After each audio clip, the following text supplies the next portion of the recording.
Welcome friends, বর্তমানে SIR চলছে। বাড়ি বাড়ি বিএলওরা ফর্ম ডিস্ট্রিবিউশন শুরু করেছে।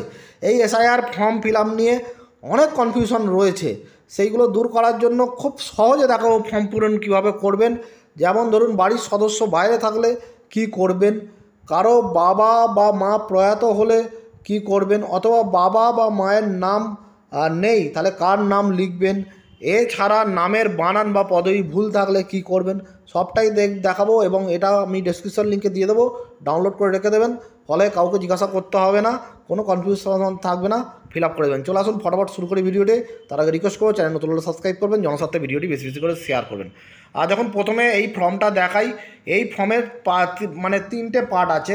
এই যে আমি দেখিয়েছি কলম এ, এই যে এখানে এ করা আছে মার্কিং করে, বি আছে আর সি আছে, কে কোনটা করবেন সবটাই দেখাবো। তার আগে ফর্মটাকে একবার ঝালিয়ে নেওয়া যাক। এই যেখানে বলছে একদম ওপরের কলমে আপনার বর্তমান 2025-এর ভোটার লিস্টের নাম, এপিক নম্বর, ঠিকানা, পার্ট নাম্বার, সিরিয়াল নাম্বার, বিধানসভা ও রাজ্যের নাম প্রিন্ট থাকবে। এই যে অ্যারো করে দেওয়া আছে। শুধুমাত্র আপনার ভোটার কার্ডের ছবির পাশে এখানে বর্তমান পাসপোর্ট সহ ছবি বসাতে হবে, এই জায়গাটায় বসাতে হবে। এই যেখানটা মার্ক করলাম। এছাড়া এইখানে একটা প্রিন্টেড ফটো থাকবে, অটোমেটিক আসবে, যারা বিএলওরা দেখবেন এখানে ফটোটা রয়েছে। শুধুমাত্র তার পাশে এখানে একটা রিসেন্ট ফটো বসাতে হবে। এবার চলে আসুন ফটোফট ফর্মটা দেখে নিই কাকে কোন কলম ফিল আপ করতে হবে। A B C.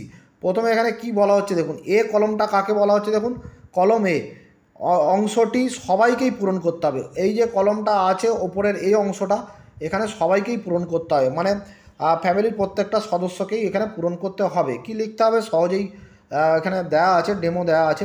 এবার কলম বিটা কাদের ফিল আপ করতে হবে দেখুন। কলম বিটা যেটা বলছে, বি কলমের জন্য 2002-এর সালের পরে ভোটার লিস্টে যাদের নিজেদের নাম আছে তারা ফিল আপ করবেন। 2002-এর তালিকায় থাকা লিস্ট অনুযায়ী বাবা বা মায়ের নাম সহ বাকি তথ্য দেবেন। যাদের 2002-এর ভোটার লিস্টে নাম আছে তারা কলম বিটা করবেন এবং বাবা বা মায়ের যে কোনো একজনের ডিটেলস দেবেন। এবার কলম সিটা কারা ফিল আপ করবেন, চলে আসুন কলম সিটা কী বলছে দেখে নিই এবারে। এখানে দেখুন কলম সিটা বলছে যেটা কলমের জন্য যাদের বাবা মায়ের নাম 2002-এর তালিকায় ছিল সেই অনুযায়ী ফর্ম ফিল আপ করবেন। বাবা মা প্রয়াত হয়ে থাকলেও 2002-এর লিস্ট অনুযায়ী যাবতীয় তথ্য কলমে লিখুন। যদি বাবা মায়ের নাম না থাকে তাহলে ঠাকুরদা ঠাকুমার নাম ও লিস্টে থাকা তথ্য দিয়ে ফিল আপ করবেন। তাহলে বোঝা গেল, যাদের 2002-এর লিস্টে নেই তারা সি কলম করবেন, বাবা বা মায়ের ডিটেলস দেবেন। বাবা বা মা প্রয়াত হয়ে থাকলে তাদের যে নাম ভোটার লিস্টে যে তথ্য ছিল সেইটা দেবেন। যদি বাবা বা মায়ের নাম না থাকে তাহলে ঠাকুরদা বা ঠাকুরমার নাম থেকে থাকলে তাদের ডিটেলসটা দেবেন। এবারে আরও কয়েকটি প্রয়োজনীয় তথ্য এখানে দিয়েছে দেখুন। এখানে দেখুন হাতের আঙুল দিয়ে এখানে দেওয়া আছে, দেখুন এখানে ডিনোট করা আছে। এক এক করে বলছি পয়েন্ট ওয়াইজ। যাদের নিজের বাবা মার নাম 2002-এর লিস্টে ছিল তারা দুটি কলমই ফিল আপ করবেন, মানে এ বি।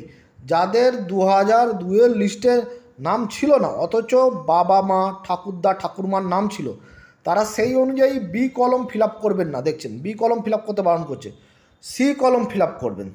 এটা আগেই দেখালাম। সবার শেষে আবেদনকারীকে নিজের সই করতে হবে।